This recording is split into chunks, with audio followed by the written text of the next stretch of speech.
पुकारा गया। अब ओम क्या बीमारी है?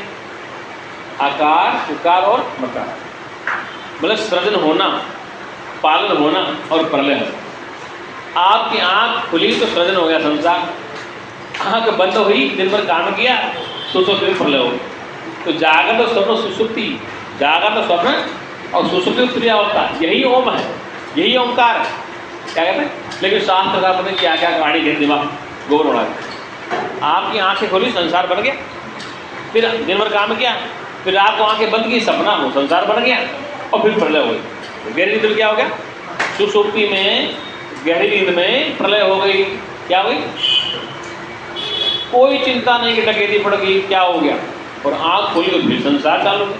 तो तुम ही प्रलय करते हो, तुम ही संकल्प करके पालन करते हो, और तुम ही सो जाते हो। ये जागृत अवस्था, स्वप्न अवस्था और सुसुप्ति अवस्था। और परिभाषा सीधी में जागने वाली अवस्था, तब तुम जाग जाते हो, नींद में सपना देखते हो, फिर गहरी नींद में सो जाते हो। तो तीन अवस्था ही ओम है। इनको जानने वाला तुरीयातीत है, इनको जानने वाला तुरीयातीत। और तुरीयातीत कौन? वो तुम्हारा चेतन स्वरूप ही तुरीयातीत है। इसे वही जो तुरीयातीत चेतन आत्मा है, जिसे मैं कहा गया है, जिसे विशुद्ध कहा गया, जिसे ब्रह्म कहा गया, ईश्वर कहा गया, वही ये तीन अवस्थाएं देखता है। वो तीनों का साक्षी, किसका? जागृत अवस्था का, स्वप्न अवस्था का और सुसुप्ति। इसलिए ओंकार संयुक्ता नाम, मैं ओम नाम से मुझे पुकारा गया है, और मैं ही हूँ, कोई दूसरा बनाई, मतलब मैं ही ओम हूँ, मुझे ओम नाम से पुकारा गया। अब मुझे कौन? शरीर से नहीं, मुझे ओम नाम से वेद ने पुकारा, मुझे ओम नाम से कहा गया। मुझ कौन? मुझ सत्य चित आनंद परमात्मा को ही ओम शब्द से वेद ने पुकारा है। अब ओम का मतलब जो सृष्टि बनाता है, सृष्टि का पालन करता है, और फिर सृष्टि का संहार कर देता है।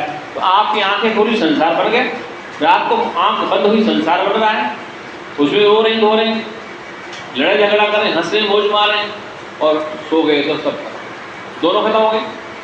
सपने वाला संसार हो गया, जागने वाला संसार हो गया, और गहरी में सो गए। अगर आप सोओगे तो पागल हो जाओ। इसलिए हमने ऐसा विधान बना दिया कि हर प्राणी को 24 घंटे में एक बार अविद्या में जाना पड़ेगा। अगर नहीं जाओगे तो क्या हो जाएगा? पागल हो जाएगा आदमी। पागल आदमी सोता नहीं कभी। डॉक्टर क्या देते हैं उसको? नींद की गोली देते, क्या देते हैं? इसलिए आप कहाँ पहुँच जाते हो? गहरी नींद, सुसुप्ति अवस्था में, असंग अवस्था में। वो असंग आनंद है, मतलब उस आनंद को आप बिना अंतःकरण के, बिना विषयों के, बिना स्त्री पुरुष के, बिना किसी वस्तु पदार्थ के आप आनंद दें, उससे थे असंग आनंद। मतलब किसी के संग से आनंद नहीं आता, वो अपने आप में पूर्ण आनंद है। क्या अपने आप में?